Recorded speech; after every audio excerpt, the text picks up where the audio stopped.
America, America, may God shed his grace on thee. Americans have sung those words for generations. The song they come from, America the Beautiful, was strung together by hopeful Catherine Lee Bates as she took in the awe-inspiring landscape of our country and envisioned a promising future. This simple statement presents profound ideals that are challenged more than ever in our postmodern culture. The ideals of God, grace, and America.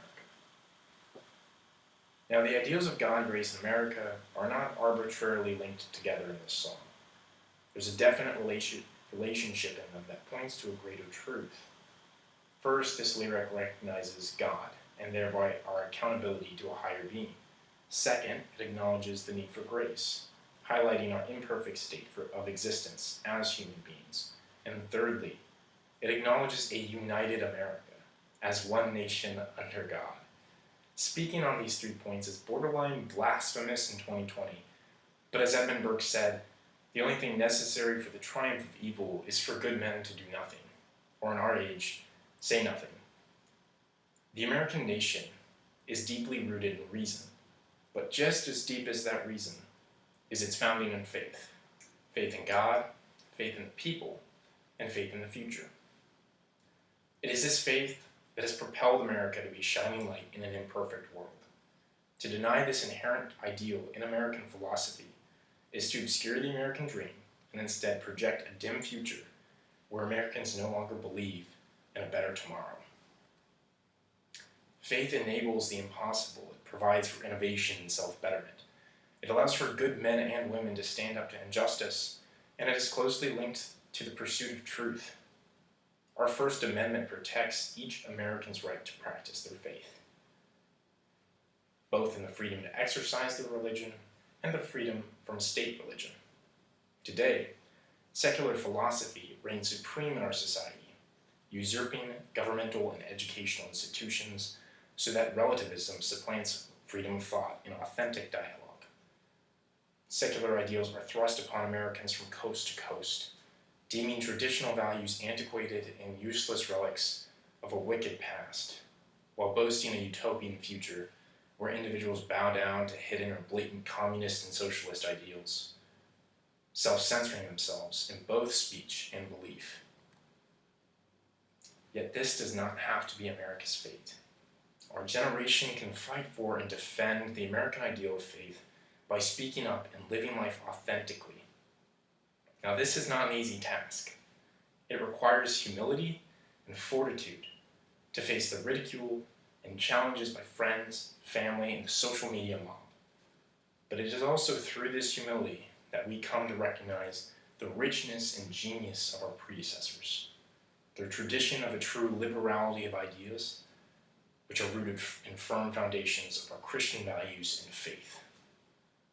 In God, we seek grace necessary to conserve this generational gift of freedom. And it is by the grace of God that America has been the home of industrious and virtuous people from all walks of life and corners of the earth. Generations of Americans have striven and toiled to overcome a multitude of obstacles, whether it be gaining our independence from the British Empire, expelling the moral evil of slavery, defeating both Nazi Germany and Imperial Japan, or fulfilling the promissory notes guaranteed in our founding to recognize the natural and God-given rights of all men and women. These challenges were not easy, and the path ahead was clouded and uncertain at each fork in the road. But in each case, Americans persevered to victory, no matter how long or how far it took them. Now, I know in an age of information and countless opinions, our modern generation regards these events with clear understanding of situations our predecessors had to handle in the moment, never doubting that they would have made the right decision, because they're good people. In fact, many of these good people have taken it upon themselves to condemn the past and everything within it, neglecting treasured legacies and lessons from history, and what they offer for our present and our future. This is a common theme in mankind's story, but we stand in unique peril today due to the compounded power of social media and technology. As Americans, it is not for us to tear down our past, but to learn from our history and build a future. Winston Churchill aptly summarized the situation 60 years prior in the phrase, "A nation that forgets its past has no future." Americans before our time played their part with full understanding that it was bigger than they were. By contrast, we are often too caught up in our own problems to see that our ancestors confronted and overcame equally or more challenging problems to preserve American ideals for the next generation, preserving freedom for posterity. They knew they were stepping stones. They knew they were building towards posterity and not immediate gratification. They wanted to make something great for God and the future. Now it's our turn to continue the story. We're not the last chapter.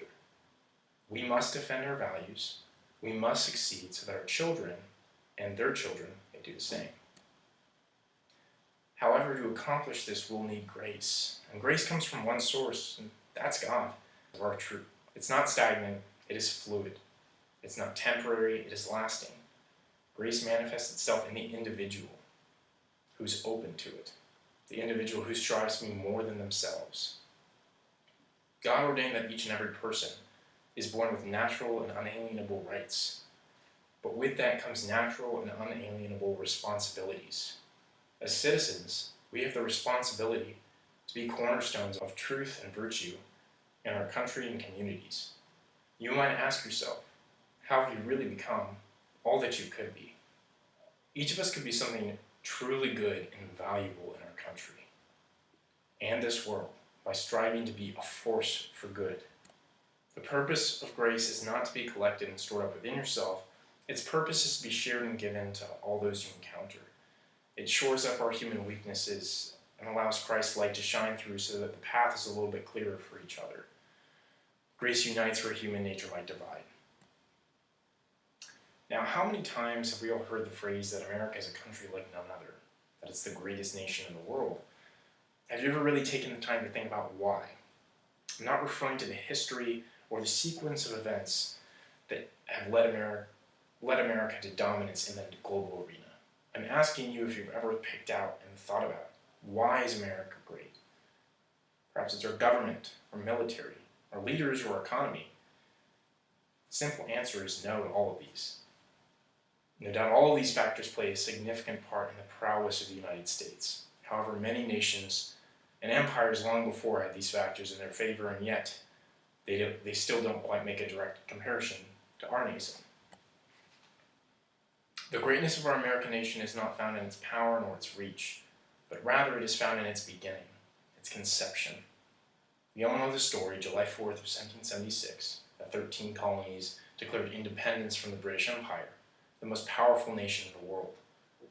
On paper, this event looks like another economic squabble within a larger empire. But that's not the case here. What makes this gesture significant are the ideals and the men and women who fought against fearful odds to preserve those ideals. The greatness of our country is found in grace and the ideals of our founding fathers, and that is all reliant upon God. These two elements are displayed strongest in these timeless words. We hold these truths to be self-evident, that all men are created equal, that they are endowed by their Creator with certain unalienable rights, that among these are life, liberty, and the pursuit of happiness. The founding fathers carefully chose these words, not because they were trending at the time, but because they were truth and virtues that transcended their past, present, and future. They were men who staked their lives on these words, and what they perceived could be the greatness of our nation and our people. Our greatness is not displayed in a physical sense. It's not an institution.